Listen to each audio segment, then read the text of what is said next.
not been to Minnesota in probably 20 years. Bring gas. Welcome to Flagrant Howls, a Minnesota Timberwolves lifestyle podcast. All right, gentlemen, we got Darren Doogie Wolfson in the house from the 5 Eyewitness News Sports Department. We got the sports dad, Judd. I am Phil Mackey, and the Timberwolves, in thrilling fashion last night, collect their first clutch time win of the year. A lot of hand-wringing last year over the Wolves being terrible in clutch time. They were awesome last night. And then after the game, the big news this morning, Blazers coach Chauncey Billups arrested by the FBI for his role in alleged illegal poker rings tied to the mafia, according to ABC News. So we're going to get into all of these things, gentlemen. My recommendation for Chauncey, if you're looking for, I don't know, like a safer, more legal place to play poker, Running Aces, just north of the Twin Cities off 35. I used to play a ton of poker there. Tournaments, spread limit games. It's one of the best poker rooms in the upper Midwest. Chauncey, listen, it's safe, okay? I don't know what these shady games over here. You gotta go to Running Aces, okay? They got blackjack rocking. They got trivia. Stand-up comedy is back this weekend. On Friday night, October 24th, from 5 to 7:30 in the Running Aces parking lot, there's going to be music, games, food trucks, trunk or treat. If you'd like to register your car, bring your family. It's free admission. Go to runaces.com. Running Aces will supply all the candy. Always something fun happening at Running Aces. Not your typical casino scene. Smoke-free, bright, energy-filled. runaces.com.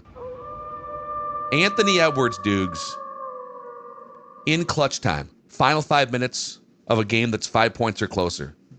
4 for 4, 10 points, and a dagger mid-range, kind of like mid to long range too, to end that game. That was the lasting impression, but there's a million other things off last night. So what stood out to you from the Wolves' opening night win against the Blazers?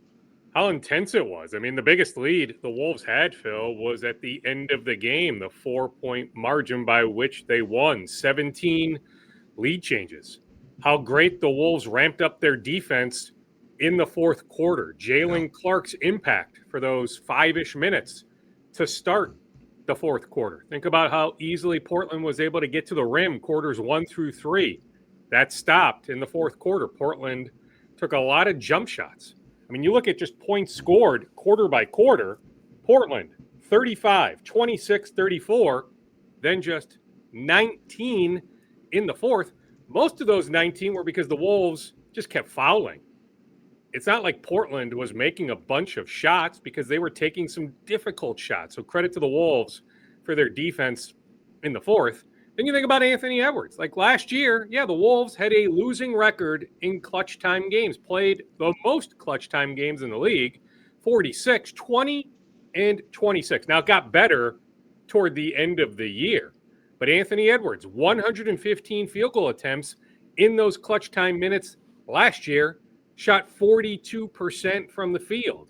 You mentioned it last night, 4 for 4, had the 1 turnover in clutch time. But I mean, that separation he created on the dagger against his college teammate, Kamara, like how many people on the planet can do that? It's a select few. We could argue, I thought it was a flop. Jeremy Grant, the three-pointer. Did Ant push off? Did he not push off? I thought Grant flopped. I'll be curious to see the 2-minute report later today because maybe it was a foul that wasn't whistled. But just Ant's shot making and shot creation, so darn good, Phil, right? When we think about the evolution of Ant, we hear about maybe adding some stuff in the mid-range, the post. To me, just keep doing what you're really good at. And hey, part of the evolution of trying to get to first team All-NBA, be legitimately in the mix for most valuable player is performing in clutch time. So that was a blast. I mean, think about it.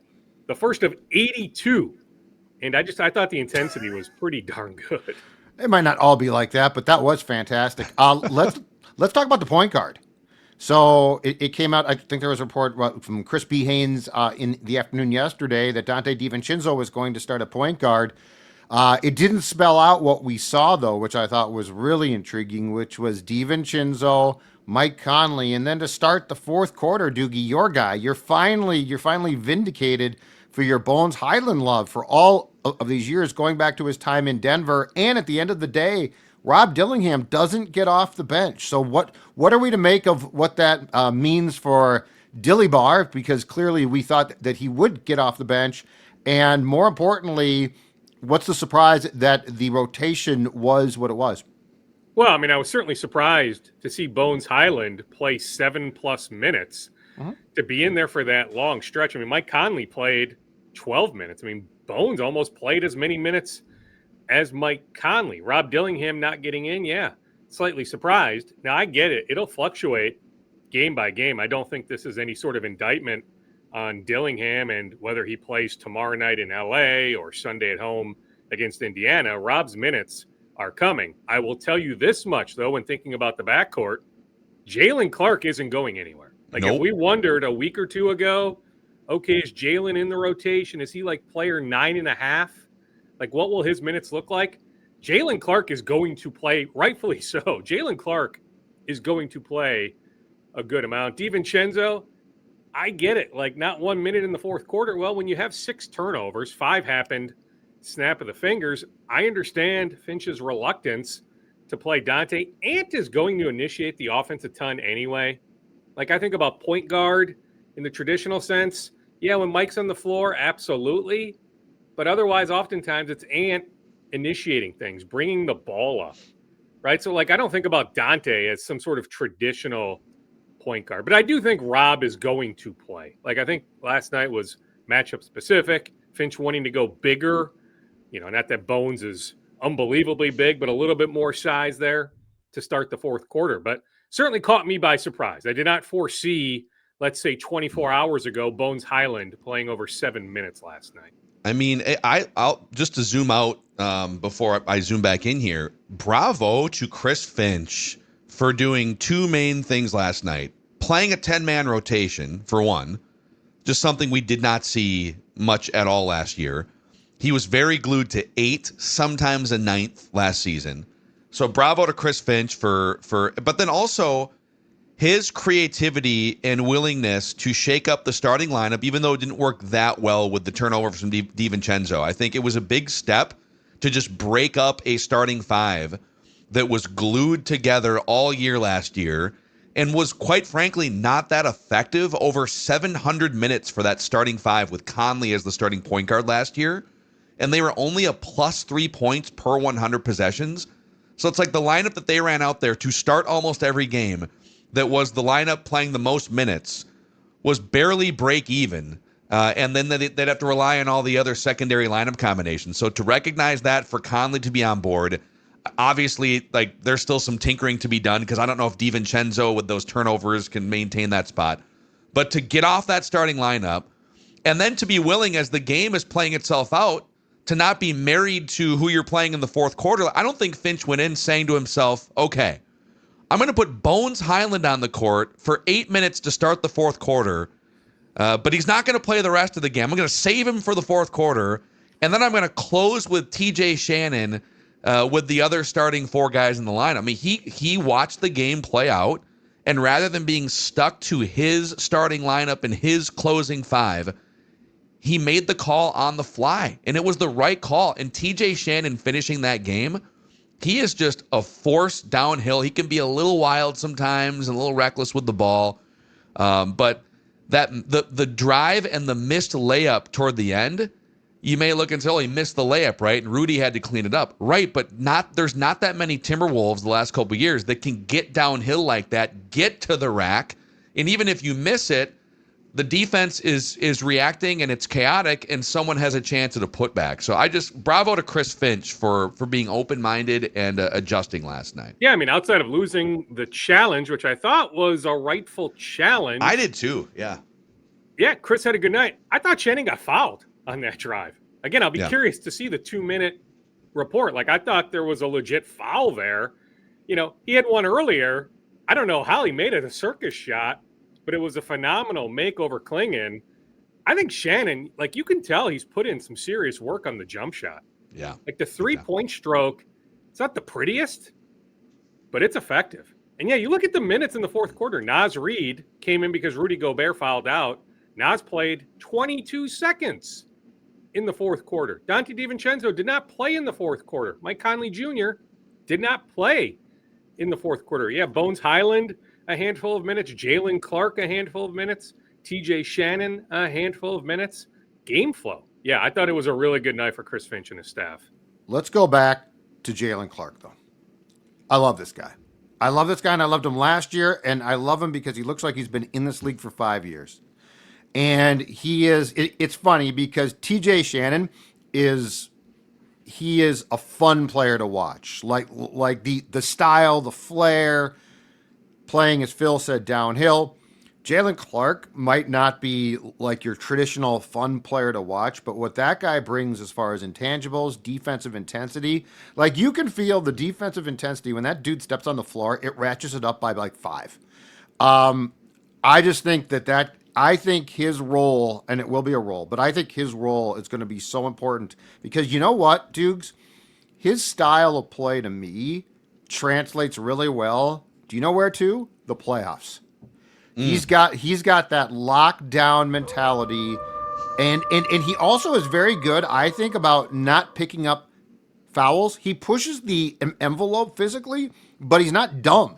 I just think that he is such a tremendous asset, and I think that you are going to see him play a bigger role because, again, he brings that intensity, and he's a very effective player. Yeah, I mean, under a great contract, too, that the Wolves got done middle or latter part of last season. Yeah, I mean, incredibly intelligent. Like, he baited Shaedon Sharpe into that offensive foul.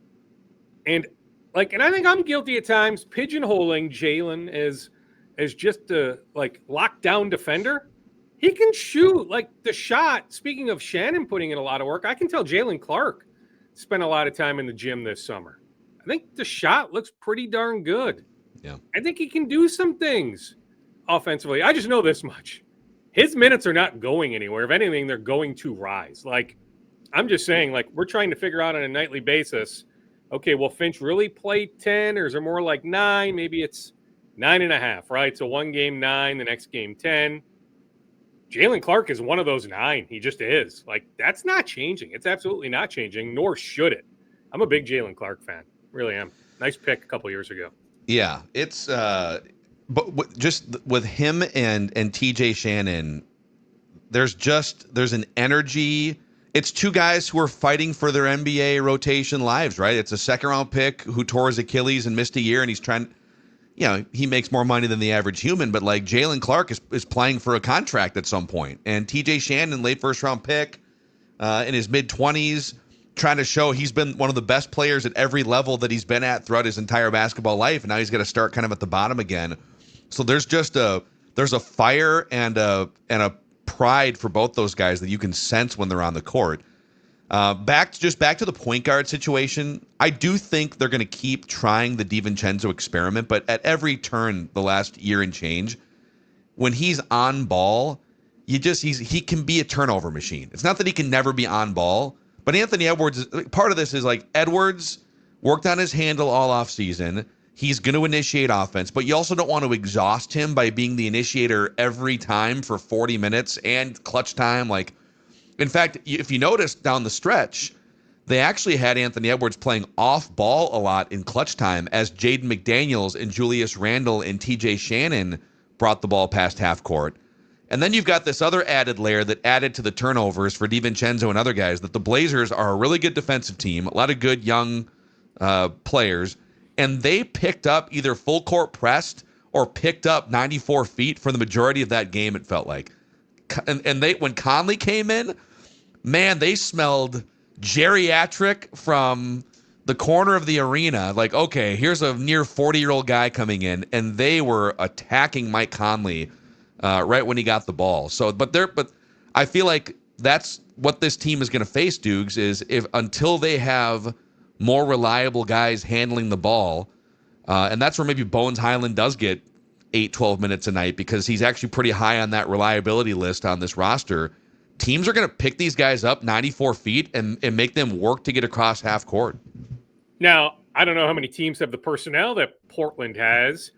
How many teams have the personnel willing to do that? Chauncey Billups, who we'll get to in a sec, I'm sure, for what has taken place this morning. But Chauncey has convinced his group to play that way. And, hey, Portland was a winning team last year at home. They had a winning record at home last year. Like, let's not undersell just, how tough it was to go into that environment and find a way to win. Like, to me, Portland, I don't know where they fall. Like, I'm not sure they're top 6, right? But I think they're in the play-in. And, hey, we can make a case for a lot of teams, especially after watching last night, right?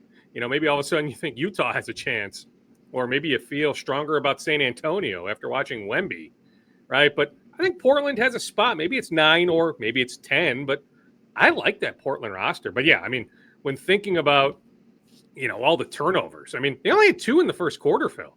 They finished with 19 turnovers. So 17 turnovers, quarters 2 through 4.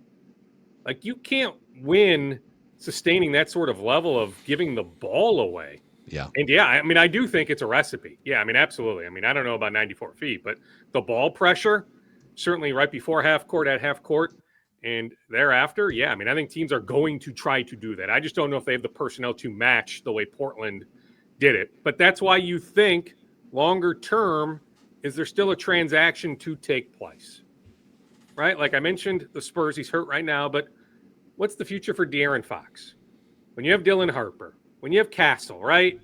Is there a fit? Yeah, they paid him, and that's just one name. Or what does the future hold for Darius Garland in Cleveland? Yeah, injury setback right now, a little bit of an injury history, but when he's on the court, excellent player. You start thinking about those things a little bit over the next handful of months. Is there a transaction that could take place?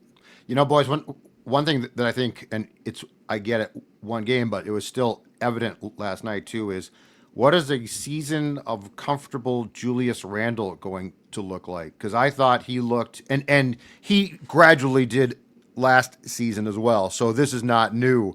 But just from opening night now, with him comfortable and feeling like he's in the flow, and there's no question now about what's Gobert going to do, what's Julius going to do, I think that's going to, just off the hop, make a tremendous difference in the first couple of months, because I loved what I saw last night, and that was sort of the best, in my opinion. That was the best that was the best version of Julius that eventually emerged with the Knicks that we saw last night. And I think that's going to be a really interesting dynamic to watch now, a season with him fully comfortable in the system. Can I add to that? I actually think last night was one of the best Julius Randle games since he joined the Timberwolves. And I say that for 2 reasons. Number one, he did not turn the ball over last night. And last year, in the, how many games did he wind up playing? Like 7. He played about 70 games last year. He only had 6 games where he did not turn the ball over. His handle can be a little loose sometimes. And the Wolves were 5-1 in those games with a bunch of blowout wins. So basically, when he takes care of the ball and is doing all the other Julius Randle things, really good chance that you're going to win that basketball game. And what I also like is he'll definitely go into hunt mode and he'll go get his shot and whatnot, but you can tell he's looking to use his gravity to kick out and get open looks for teammates. So he has been fully, it's gone from the first couple months he was here last year, Doogs. He didn't really know how to fit in, both like as a on-court and off-court teammate. And it kind of felt like he was in the band but playing a different tune sometimes. It was, I guess this is a Julius possession here. And now it feels like the full Julius experience is integrated in with the rest of the team. And last night was, I think, one of the most impactful games he's played since he joined the roster. He's a really good passer. 6 assists. Yeah, 37 minutes, 20 seconds last night without a turnover. Yeah. I know you mentioned it, Phil, but think about that. Julius Randle did not turn the ball over. Fast decision-making. He didn't dominate the ball, maybe here or there, but for the most part, he played fast. Yeah, and he looks like he's in phenomenal shape. And, hey, he's on record saying from that podcast he did, a handful of weeks ago that he doesn't smoke weed anymore. Well, I don't know how to quantify how good that can be, but maybe we're seeing the fallout from that. It definitely helps. Stop smoking weed. No, play that much more. I guess I can't say free maybe, but whatever that is. Yeah, I mean, that version of Julius Randle last night. Yeah, I mean, sign me up. Now, in his ideal world, it may be more than 13 shots most nights.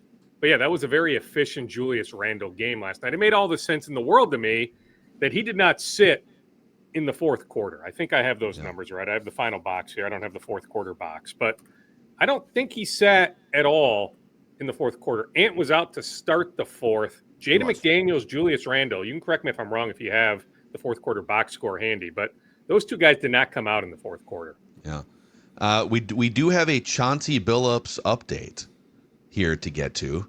Again, at first I was like, oh, it's an illegal gambling thing. Did Chauncey have the Wolves money line last night? I was starting to think that with that early challenge. Yeah. Like, who challenges 4 minutes into the game? It was kind of weird. I started to think, like, this is really weird. But it is funny because players have no challenge awareness either. It's like it's like 18 to 17 in the first quarter. Players, I would never listen to a player. I would never, if I was a coach, I would tell my players, don't bother because you will never impact my decision to challenge or not challenge. But real quick, a shout out to Brixworth in the North Loop. This is a great place to watch Timberwolves games when they're away or to gather before games just a couple blocks away from Target Center with fellow Timberwolves fans. You can eat and drink pre and post game, enjoy Wolves drink specials for both home and away games, and drink the signature Nas Reed Hazy IPA, which is all the rage at Brixworth. I love their dry rub wings there are incredible. They have a bunch of just sort of eclectic flavors that you're not going to find other places. One of my favorite places in the North Loop in Minneapolis, Brixworth. There's the OG location in Burnsville as well that opened about 5 years ago.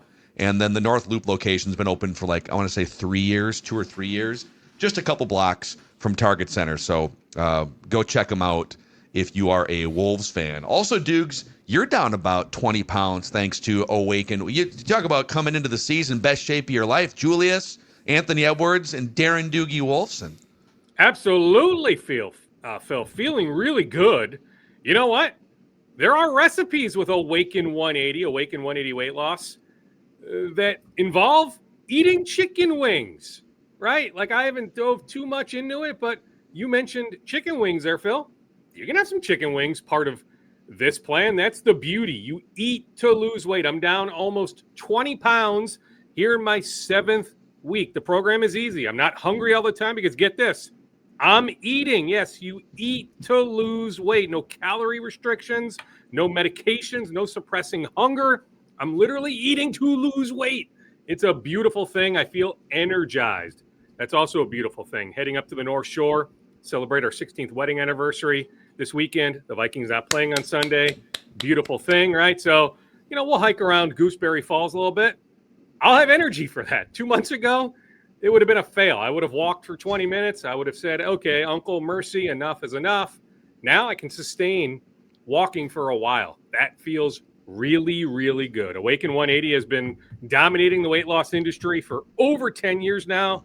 I'm seeing the results. If it works for me, I promise it can work for you. An extra notch on the belt buckle, wearing pants. I'm wearing these black pants right now I haven't worn in months because they didn't fit me. Well, now they fit me. Awaken 180 weight loss. The website to schedule your free consultation, awaken180weightloss.com. That's awaken180weightloss.com, or call them 1-844-346-1800.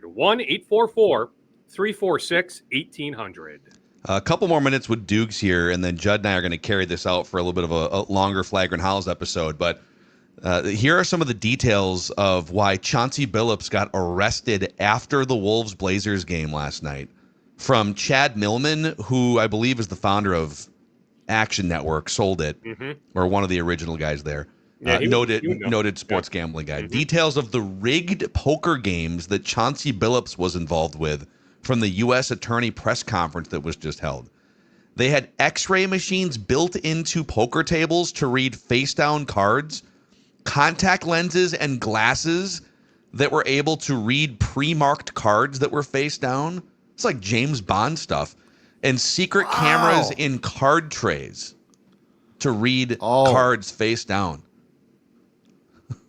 It is fascinating. It is nuts. Dude made $100 million playing basketball. And so I suppose it was under the premise, and I need to read all the details, and that news conference just wrapped up, but they brought in these high-stakes gamblers, right, under the idea that, hey, you get to play poker with NBA coach, basketball Hall of Famer Chauncey Billups, among others. He called me with Jack High. How did he know I was bluffing? Guys, these people in, right? I mean, one individual lost nearly $2 million, but think about all that equipment. I mean, it's just... Jeez. How, dude, never play poker in some like random. If you're playing at some random back room with a bunch of people that know each other, you're probably all right. So if you watch the movie Rounders, like just do my favorite movie ever. Yeah. Okay. So running aces, yes. Running aces, yes. Some good. back alley in Manhattan, no. Here's the question: who is going to jump on the movie rights to this? Like, this sounds like a Damon Clooney Pitt. I mean, get DiCaprio in there. Like, everyone's going to want to do this movie. I hate to break it to you, but Matt Damon already kind of did this movie without all the technology. Well, but the technology. This actually sounds like Ocean's 11 and Rounders combined, but it hasn't been done. Yeah. Pretty amazing, man. Dukes, before we let you go here, and we can sprinkle some of this into the next couple weeks too, what did you caught up with Tom Crean and Kendrick Perkins for Channel 5 in the last few days? What were they saying about the Timberwolves going into the season? Yeah, I mean, both are bullish on the Wolves, more so Tom compared to Kendrick. Kendrick has them top 6, but hey, it's Kendrick's opinion. He has the Thunder, the Nuggets, the Mavs. Who else did he have? Nuggets, Thunder, Mavs. It wasn't the Clippers. It Warriors? wasn't the Lakers. Yeah, the Warriors in that mix. He had one other team, the Rockets. He had the Rockets above the Wolves. Then he had the Wolves fighting for like that 5 spot, that 6 spot with the Warriors and the Lakers. He had the Clippers a little bit further down. Hey, based on just one game last night, maybe we need to move the Clippers even further down. I mean, they didn't show up last night in Utah. But yeah, I mean, both guys are big on the Wolves. I mean, as Kendrick said, hey, Ant is his guy. He's not going to bet against Ant. Tom touched on just the endurance of Ant. So you look at last night. So he plays 39 minutes, 15 seconds. Yeah, they brought him a bit more off the ball, Phil, there in the fourth quarter. But just the shape he is in. I mean, it speaks volumes. I mean, think about where Ant was 3-4 years ago. It's been a gradual process. And hey, I get it. This time of the year, every basketball player is saying, I'm in the best shape of my life. But there's something to be said about the shape that Anthony Edwards is in and all he can do from a usage standpoint, because he has the stamina, he has the energy. So that's one thing that Tom certainly noted. Then Tom, looking forward to, doing some of these Wolves pre and post game shows. He'll be in town, he told me, for that homestand in November.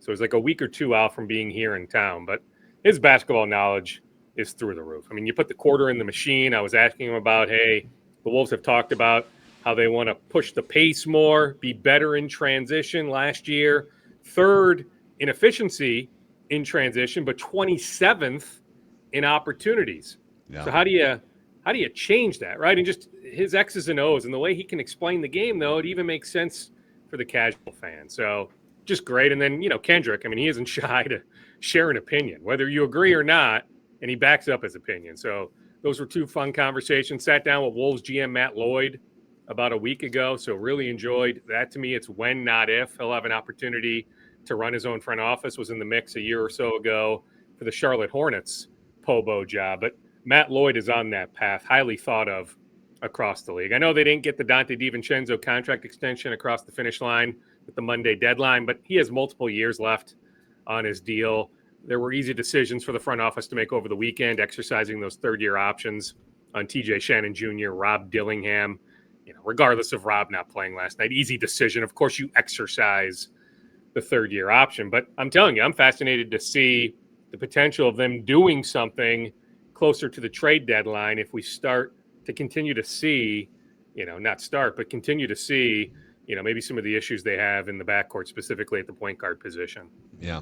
I could see that. I think the next 2 months are going to be. I mean, you could, but time. Time.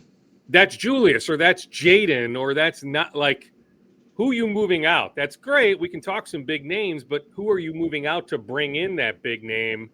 How does that change the dynamic Yeah, of it the might team. not But need let's to not be forget, a big they name. had all sorts of interest in KD, right? Like they wanted KD in the summer.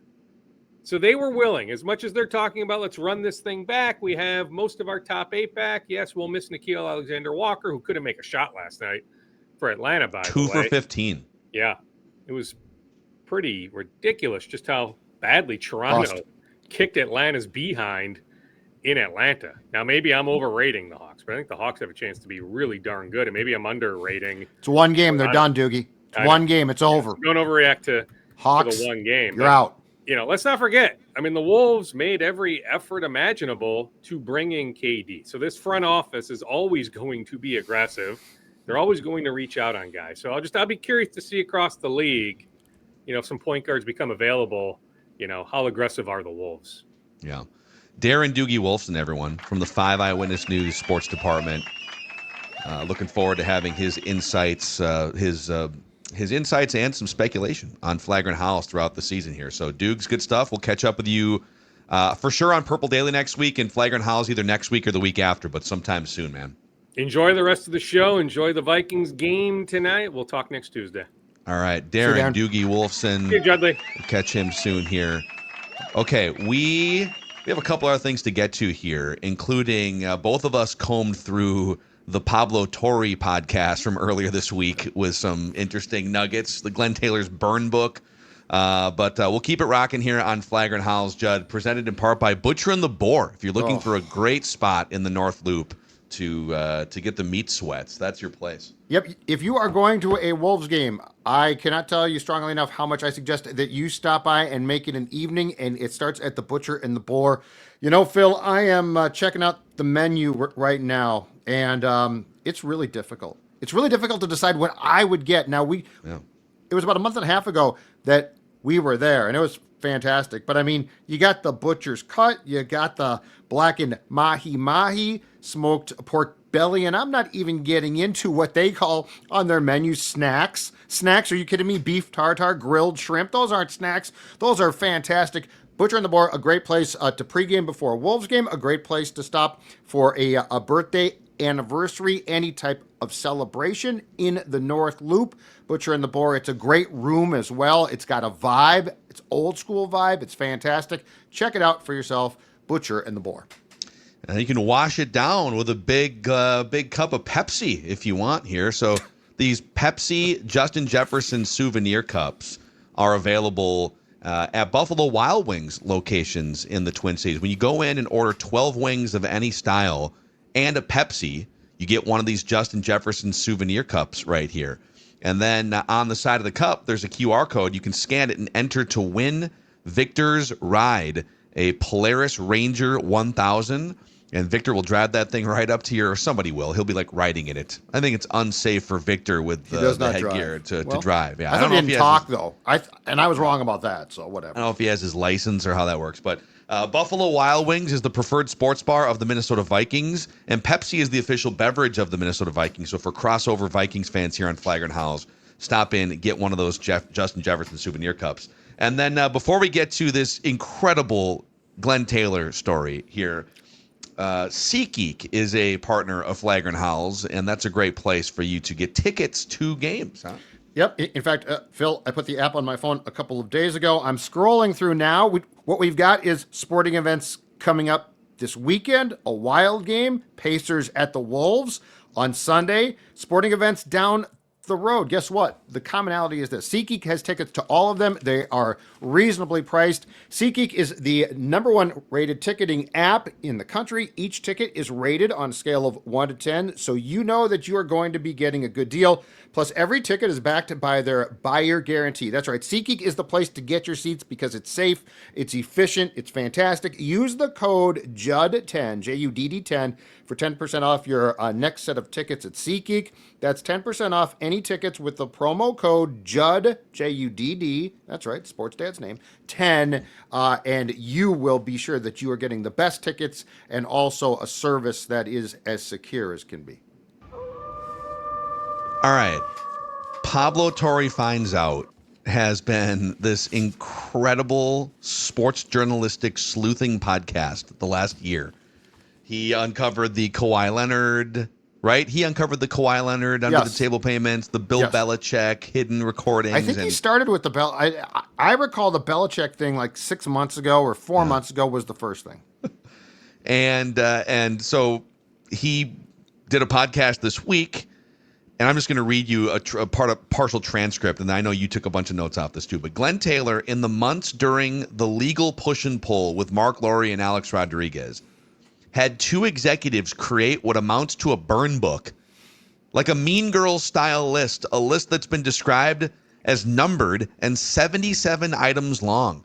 The list of 77 things that Glen Taylor / the Timberwolves hate about Mark Lowry and Alex Rodriguez. Yes. And they brought this Glen's team to the arbitration hearing about a legally binding contract for who owns the Timberwolves. Yes, they literally did a nana nana boo boo, we don't like you. A-Rod did steroids. 3 arbitrators who can't even if they wanted to consider this, can't consider it.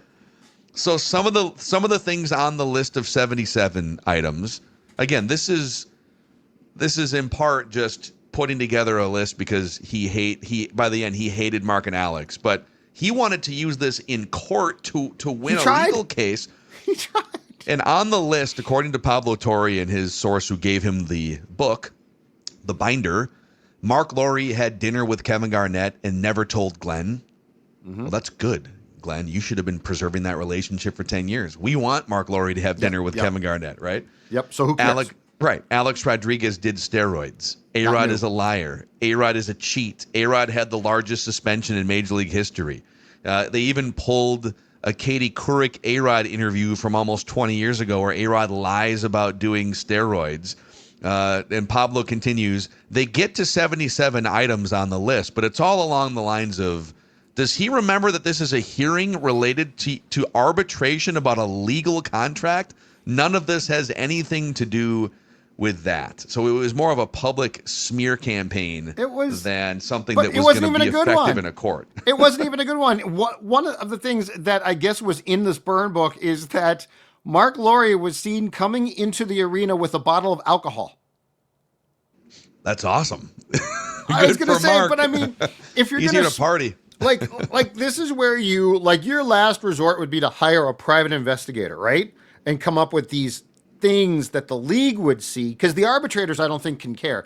But the league could have said, before it went to the Board of Governors, which we'll get to and which is delicious, but before it went to the Board of Governors, right? If you had come up with 77 things and you can prove illegal, immoral, right? Like those are things, this is literally, I don't like you. It is the laziest. It's the laziest thing of all time because it's just all of this high school stuff. It is. There's also a nugget in here about, I think this was on the NBA owners voting call. It was a Zoom call, and Glen was unable to find the mute button on a league-wide Zoom call, and his counterparts, the NBA owners, the Board of Governors, had to help him troubleshoot technology to basically tell him, yeah, we're voting this thing through, and Mark and Alex are going to get the team. He got on the call. I believe this is in June. He got on the call, and I'm sure he had that Glen Taylor disheveled look, right? And he starts talking like he's going to try and block this thing, and they can't hear him. I mean, I hate to say it because it sounds mean, but is this not like the perfect way for Glen to end his tenure here? Dude. Like it just sort of, all of this is why Glen Taylor, and we have no idea, Mark and Alex, it's their team now. We will see how this works out. So I'm not even assuming they'll be great. But all of this is basically giving everyone, including the Board of Governors, even more ammo to say this is the exact right decision. Yeah, he's always just like a little off. He's just his judgment, his little. He's just it's kind of a miracle that a guy like him became a multi-billionaire. When you know the way that he has operated the Timberwolves over the past, especially 20 years, and his final negotiation plea, as has been, we've reported this on our show too. At the very end of all this, he said, "Well, at least buy me those season tickets the seats that I've been sitting in my entire. I want those seats for the next 10 years." And Mark and Alex are like, "Whatever, dude. Okay." I don't think they really had to do that, right? Because legally, No, they won the case. It wasn't like, okay, I'll give you the team if you give me these tickets. Unless they negotiated that 5 years ago or 4 years ago. Right, Maybe it was in the legal paperwork. But you and I have been kind of texting about this story over the last couple days, and it's had me reflecting on something from a couple years ago. I think I can confirm the binder. And you knew about this a couple years ago. We didn't bring it fully to the show, and I'll protect the identities here. But a couple years ago, someone very close to Glen Taylor, in the middle of all this, like it was boiling over behind the scenes, and sides were being chosen, and the smear campaign had kind of started behind the scenes. Mm-hmm. And someone very close to Glen Taylor reached out to me and asked, "Hey, can we meet up? I'd love to provide some context for what's going on behind the scenes, so that you guys have the full information on Flagrant Howls, a Timberwolves lifestyle podcast, right?" Mm-hmm. And so we went to, I'll just say, a Twin Cities area restaurant, and I sit down, and this person comes in and sits down with a binder. They had a binder. It. Oh man, if you had got your hands on the binder. And I didn't know. I mean, and I don't know if it was the binder, but it was a binder. And the contents of the conversation were about why Mark and Alex should and will not be approved as owners of the Timberwolves, that Alex is dishonest, Mark is a ghost, he only really pays attention to his startup companies in New York City, and he's barely around, that they don't have enough money to complete the transaction, they're kind of broke boys. And now, a few months later, I think it was when Bloomberg joined the group and put an end to that discussion. Does this group have enough money? Right. But But this happened behind the scenes, and it was, and I had to sit there and think, okay, interesting perspective and information, but where is that really? Like, do we really think that this transaction's not going to take place? But it's possible that I was in the presence of this binder. Yeah. More importantly, you might have seen, like, it sounds like there's a high probability that you saw the burn book, which now might be like, if I could get my hands on historic, what will become artifacts of pro sports in this town, it would be, I want the burn book.